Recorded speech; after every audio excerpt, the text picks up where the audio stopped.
Online ক্লাসে স্বাগত। আমরা আজকে দ্বাদশ শ্রেণীর বংশগতির আণবিক ভিত্তি বা মলিকুলার বেসিস অফ ইনহেরিটেন্স সংক্রান্ত আলোচনা করে নেব। আজকের বিষয় বংশগতির আণবিক ভিত্তি। আমরা বংশগতির আণবিক ভিত্তিতে যাওয়ার আগে বংশগত যে বৈশিষ্ট্যগুলো আমরা দেখতে পাই বা তার যে সঞ্চালন আমরা দেখতে পাই, সেক্ষেত্রে আমরা দেখতে পাবো যে বংশগত বৈশিষ্ট্যগুলো মাতৃকোষ থেকে অপত্য কোষে সঞ্চারিত হওয়ার যে ব্যাখ্যা, সেটা মেন্ডেলের মতবাদ থেকে আমরা জানতে পারি। মেন্ডেলই প্রথম বংশগতির একক বা ফ্যাক্টর সম্পর্কে আমাদের ধারণা দিয়েছিলেন। পরবর্তীকালে এই ফ্যাক্টরের নামকরণ হয়েছে জিন। এবার এই যে জিনগত বস্তু, তার যে কিছু আবশ্যিক বৈশিষ্ট্য আছে, সেগুলো আমরা প্রথমে দেখে নিই। জিনগত বস্তুর আবশ্যিক বৈশিষ্ট্য হচ্ছে যে সেটা প্রতিলিপি গঠনের ক্ষমতা রাখে, অর্থাৎ প্রতিলিপি গঠন করতে পারে। সেটা ট্রান্সক্রিপশনের মাধ্যমে ট্রান্সলেশনের ক্ষমতা রাখে, অর্থাৎ আরএনএ সিনথেসিস করে, সেখান থেকে প্রোটিন সিনথেসিস করে। জিনগত বস্তুর পরিব্যক্তকরণের ক্ষমতা আছে, অর্থাৎ এরা পরিব্যক্তির আওতায় পড়ে। এবং সর্বশেষ যে বৈশিষ্ট্য, এই জিনগত বস্তু জৈবিক ক্রিয়ার নিয়ন্ত্রক হবে এবং সেই জিনগত বস্তু অবশ্যই সঞ্চরণশীল হবে, অর্থাৎ জনিত্রী জনু থেকে অপত্য জনুতে সেটা সঞ্চারিত হবে। এইবার আমরা দেখব যে ডিএনএ যে জেনেটিক বস্তু, সেটা আমরা কিভাবে প্রমাণ করব। আমরা এই প্রমাণটা ট্রান্সফরমেশন বা রূপান্তর ভবনের পরীক্ষার মাধ্যমে করতে পারি, যেটা বিজ্ঞানী গ্রিফিথ করেছিলেন। জিন বস্তু সম্পর্কে প্রাথমিক ধারণায় এই গ্রিফিথের পরীক্ষা থেকে আমরা জানতে পারছি যে এই পরীক্ষায় উনি ডিপ্লোকক্কাস নিউমোনি নামক ব্যাকটেরিয়ার দুটি স্ট্রেন, অর্থাৎ একটা R2 স্ট্রেন, একটা S3 স্ট্রেন ব্যবহার করেন। এটার কারণটা কি না, এই নিউমোনিয়া সৃষ্টিকারী ব্যাকটেরিয়া নিয়ে কাজ করতে গিয়ে তিনি দেখেন যে সবসময় ব্যাকটেরিয়ার আক্রমণে কিছু ইঁদুর মারা যায়। উনি ইঁদুরের উপর পরীক্ষা নিরীক্ষা করছিলেন এই ডিপ্লোকক্কাস নিউমোনি নিয়ে। এই ব্যাকটেরিয়ার আক্রমণে কিছু ইঁদুর যেমন মারা যায়, আবার কিছু ক্ষেত্রে মারা যায় না। এই ধারণা থেকে উনি যেটা বলেন যে এই দুটি স্ট্রেনের পরীক্ষা নিরীক্ষা করতে উনি যে ব্যাখ্যা করেন, সেটা হচ্ছে R2 স্ট্রেন, সেটা হচ্ছে অমসৃণ গাত্র, এদের ক্যাপসুল অনুপস্থিত এবং এরা আভিরুলেন্ট, অর্থাৎ ক্ষতিকর নয়, অর্থাৎ এই R2 স্ট্রেনের ব্যাকটেরিয়ার আক্রমণে ইঁদুরের মৃত্যু ঘটে না। অপরদিকে S3 স্ট্রেন, এটা স্মুথ বা মসৃণ, আকারে বড়, এদের ক্যাপসুল উপস্থিত, এরা ভিরুলেন্ট বা রোগ সৃষ্টি করে বা ক্ষতিকর। এবার উনি এই ডিপ্লোকক্কাস নিউমোনি ব্যাকটেরিয়াটিকে নিয়ে ইঁদুরের দেহে একটি পরীক্ষা ঘটান, যেই পরীক্ষাটা ট্রান্সফরমেশন বা রূপান্তর ভবন নামে পরিচিত। উনি কি করেন না, ইঁদুরের দেহে প্রথমে ইনজেকশনের মাধ্যমে R2 স্ট্রেন প্রবেশ করান। তা আমরা এখানে দেখলাম যে R2 স্ট্রেন সেটা আভিরুলেন্ট, অর্থাৎ রোগ সৃষ্টি করতে পারে না। তাহলে ইঁদুরের দেহে R2 স্ট্রেন ইনজেকশন করার পর ইঁদুরটা জীবিত রইল, পর্যবেক্ষণে দেখতে পেলাম। সিদ্ধান্ত খুব সহজ যে R2 স্ট্রেনটা নিউমোনিয়া রোগ সৃষ্টি করে না, অর্থাৎ এটা আভিরুলেন্ট।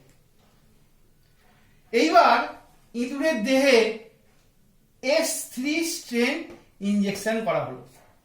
আমরা S3 এর ক্ষেত্রে দেখেছি যে এটা ভিরুলেন্ট, অর্থাৎ রোগ সৃষ্টি করতে পারে, অর্থাৎ আমরা দেখতে পাবো কি ইঁদুরটা মৃত হবে এবং S3 স্ট্রেন রোগ সৃষ্টিতে সক্ষম এবং সেটা ভিরুলেন্ট। এইবার উনি কি করলেন, ইঁদুরের দেহে যে S3 স্ট্রেনটাকে ইনজেক্ট করলেন, সেটা তাপে মৃত, অর্থাৎ সেই ব্যাকটেরিয়া স্ট্রেনটাকে আগেই তাপ প্রয়োগ করে মৃত করার পর সেই তাপে মৃত S3 স্ট্রেনটা ইনি ইঁদুরের দেহে ইনজেকশন করলেন। আমরা দেখতে পাবো কি পর্যবেক্ষণে, না ইঁদুরটা জীবিত থাকবে। কারণটা কি, না তাপে মৃত S3 স্ট্রেনটা রোগ সৃষ্টি করতে পারে না, সেই জন্য ইঁদুরটা জীবিত আছে। 4 নম্বর কি করলেন উনি, পর্যায়ক্রমে ইঁদুরের দেহে তাপে মৃত S3 স্ট্রেন ও এই R2 স্ট্রেন এই দুটোকে পর্যায়ক্রমে, অর্থাৎ R2 এবং তাপে মৃত S3 এদেরকে উনি পর্যায়ক্রমে ইঁদুরের দেহে ইনজেকশন করে প্রবেশ করালেন। আমাদের সাধারণভাবে মনে হওয়ার কথা যে তাপে মৃত, আমরা আগের অভিজ্ঞতা থেকে কি দেখেছি, যে তাপে মৃত S3 যখন প্রয়োগ করেছিলাম তখন ইঁদুরটা জীবিত ছিল। এখানেও আমরা কি করেছি, তাপে মৃত S3 স্ট্রেন প্রয়োগ করে দিলে ইঁদুরটা জীবিত থাকার কথা। আবার প্রথমেই দেখেছি ইঁদুরের দেহে R2 ইনজেকশন যখন করা হয়েছিল, R2 স্ট্রেন, তখন ইঁদুরটা জীবিত ছিল। তাহলে যখন আমরা পর্যায়ক্রমে তাপে মৃত S3 দিচ্ছি এবং R2 দিচ্ছি, তখন জীবিত হতে পারতো ইঁদুরটা, কিন্তু দেখলাম কি, না ইঁদুরটা মৃত হয়ে গেল এক্ষেত্রে। এবং এখানে মৃত হওয়ার ফলে কি সিদ্ধান্ত আসা গেল, না কোনোভাবে এই S3 স্ট্রেন বা ভিরুলেন্ট স্ট্রেন, এই স্ট্রেনটা উৎপন্ন হয়েছে। এবং এই স্ট্রেন উৎপন্ন হওয়ার যে প্রক্রিয়া, গ্রিফিথ তার পরীক্ষালব্ধ ফলাফল বিশ্লেষণ করতে গিয়ে বলেন যে তাপে মৃত S3 ব্যাকটেরিয়ার উপস্থিতিতে আভিরুলেন্ট যে R2 স্ট্রেনটা আছে, অর্থাৎ এই তাপে মৃত S3টার উপস্থিতি ছিল এবং সেখানে মিডিয়ামে আভিরুলেন্ট R2 স্ট্রেনটাও ছিল, যেটা সজীব S3 ব্যাকটেরিয়ায় রূপান্তরিত হয়েছে। অর্থাৎ এটা একটা ট্রান্সফরমেশন বা রূপান্তর ভবন ঘটেছে, যেই কারণে চতুর্থবারের যে ব্যবস্থাপনা, সেক্ষেত্রে আমরা দেখেছি পর্যায়ক্রমে তাপে মৃত S3 স্ট্রেন ও R2 স্ট্রেন প্রবেশ করানোর ফলে এই তাপে মৃত S3 স্ট্রেনের উপস্থিতিতে R2 স্ট্রেনটা রূপান্তরিত হয়ে S3 স্ট্রেনে রূপান্তরিত হয়েছে, যার ফলে ইঁদুরটি মৃত হয়েছে। এই প্রক্রিয়াটিকে উনি ট্রান্সফরমেশন বলে আখ্যা দেন। এবার গ্রিফিথ তার যে পরীক্ষায় ট্রান্সফরমেশনের বিষয়টি আবিষ্কার করলেন, ঠিক আছে, যে কোনোভাবেই R2টা S3তে রূপান্তরিত হয়েছে, রূপান্তর ভবন বা ট্রান্সফরমেশন ঘটেছে। কিন্তু এই বস্তুটা কি, অর্থাৎ কে এই রূপান্তরকারী বস্তু, অর্থাৎ রূপান্তর ঘটানোর জন্য দায়ী বস্তুটা কি, আমরা তো আলোচনা করছি যে ডিএনএটা জেনেটিক বস্তু হবে কি না। তাহলে ট্রান্সফরমেশন হয়েছে, আবিষ্কৃত হলো, কিন্তু সেই ট্রান্সফরমেশন বা রূপান্তরকরণের জন্য দায়ী বস্তুটা কি ডিএনএ, এইরকম কোনো ধারণা কিন্তু গ্রিফিথ দিতে পারেননি। তাহলে পরবর্তী পরীক্ষাটা কি হলো, না আভেরি, ম্যাকলিওড এবং ম্যাককার্টি এরপর এই পরীক্ষাটি আরেকবার অন্য ব্যবস্থাপনার মধ্য দিয়ে করেন। কি করেন, না তারা পালন মাধ্যম, অর্থাৎ কালচার মাধ্যমে বা কালচার মিডিয়ামে R2 মেশান। তো স্বাভাবিকভাবে পালন মাধ্যমে R2 মিশিয়েছেন, R2 ব্যাকটেরিয়ার কলোনি পালন মাধ্যমে উৎপন্ন হলো, সিদ্ধান্ত হলো পালন মাধ্যমে R2 স্ট্রেনটা বৃদ্ধি পায়। 2 নম্বর কি করলেন, না পালন মাধ্যমে S3 স্ট্রেনটাও মেশালেন। তা স্বাভাবিকভাবে পালন মাধ্যমে S3 ব্যাকটেরিয়া কলোনি উৎপন্ন হলো, সিদ্ধান্ত হলো S3 স্ট্রেন পালন মাধ্যমে বংশবৃদ্ধি করে। এইবার উনি যেটা করলেন ওনারা, যে পালন মাধ্যমে তাপে মৃত S3 স্ট্রেন মেশালেন, অর্থাৎ একটা টেস্ট টিউবে তা ওই ব্যাকটেরিয়া স্ট্রেনটা নিয়ে তাকে তাপে মৃত, অর্থাৎ তাপ প্রয়োগ করে মৃত করে সেই স্ট্রেনটাকে পালন মাধ্যমে মেশালেন। কি দেখা গেল, না পালন মাধ্যমে S3 স্ট্রেন যে S3 যে ব্যাকটেরিয়া, স্টেনের যে ব্যাকটেরিয়া সেটার কোনো কলোনি উৎপাদিত হলো না।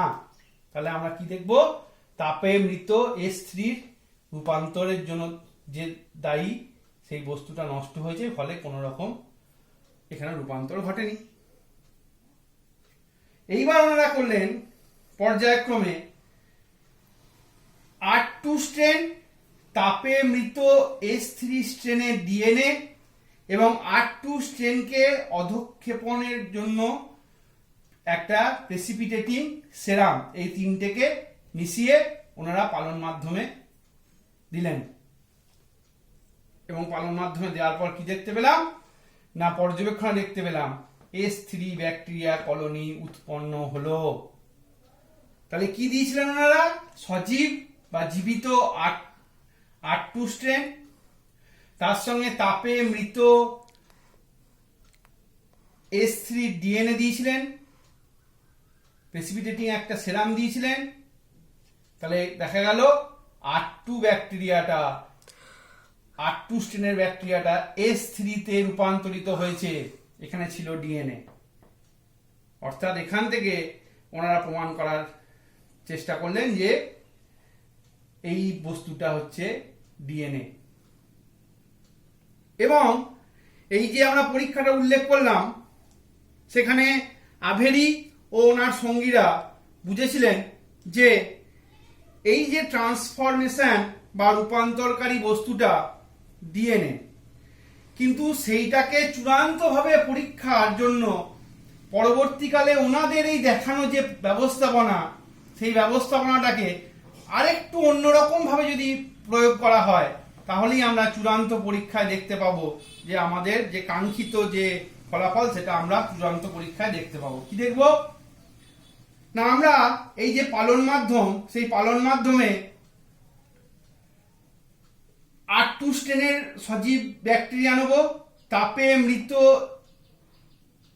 S3 স্ট্রেনের ডিএনএ নেব, এই প্রেসিপিটেটিং সেরাম নেব এবং তাতে কিছুটা আরএনএস যোগ করব, দিয়ে দেখব যে পালন মাধ্যমে কিছু হচ্ছে কি হচ্ছে না।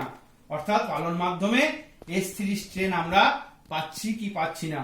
পর্যবেক্ষণে দেখব পালন মাধ্যমে S3 কলোনি জন্মাবে। তাহলে সিদ্ধান্ত কি হলো, আমরা কি মিশিয়েছি এখানে, আরএনএস। তাহলে এই যে বিষয়টা, এই রূপান্তরকরণের জন্য দায়ী যে বস্তুটা, সেটা যদি আরএনএ হতো, তাহলে এই আরএনএস এর ফলে সেটা নষ্ট হয়ে যেত, তাহলে কিন্তু আমরা রূপান্তরটা দেখতে পেতাম না। তাহলে রূপান্তরকারী বস্তু এক্ষেত্রে আরএনএ নয়। দ্বিতীয় কি হলো না, এই R2 স্ট্রেনটা, সজীব R2 স্ট্রেনটার সঙ্গে তাপে মৃত S3 ডিএনএ একই ব্যবস্থাপনা, তার সঙ্গে একই ব্যবস্থাপনা প্রেসিপিটেটিং সেরাম, এবং তার সঙ্গে মেশানো হলো প্রোটিয়েজ।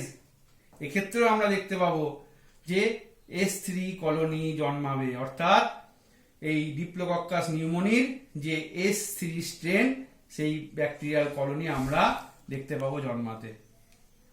এখানে মিশিয়েছি প্রোটিয়েজ। তাহলে আমরা সিদ্ধান্তে আসতে পারি রূপান্তরকারী বস্তু প্রোটিন নয়। এরপরে আমরা কি আসবো, একই ব্যবস্থাপনা, R2 সজীব ব্যাকটেরিয়া স্ট্রেন, তাপে মৃত S3 ব্যাকটেরিয়ার ডিএনএ, প্রেসিপিটেটিং সেরাম, তার সঙ্গে মেশাচ্ছি ডিএনএস।